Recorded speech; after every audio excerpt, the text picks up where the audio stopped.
మన శరీరం యొక్క ముఖ్యమైనటువంటి కేంద్ర బిందువులో అరచేతిలో ఉంటాయండి. ఒకటి తప్పట్లు కొట్టడం ఆరోగ్యానికి మంచిది.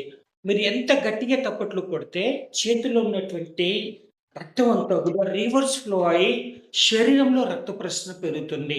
ఎప్పుడైతే శరీరంలో రక్త ప్రసరణ పెరుగుతుందో కణాలకి మంచి ఆక్సిజనేటెడ్ బ్లడ్ అందుతుంది. ఆ కణాలు బాగా పనిచేస్తాయి. కణాల యొక్క బలహీనతనే వ్యాధి అండి. ఒకటి యథాశక్తితో కళ్ళు మూసుకొని 2 చేతులు పైకి లేపేసి యథాశక్తితో ఓంకారాన్ని ఉచ్చరిస్తూ యాక్యుప్రెషర్ చేద్దాం. గట్టిగా తప్పట్లు.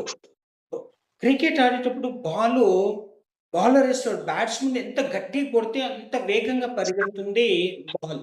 అదే విధంగా మన చేతుల్లో ఉన్న రక్తం అంతా కూడా రివర్స్ ఫ్లో కావాలంటే తప్పట్లు గట్టిగా కొట్టండి.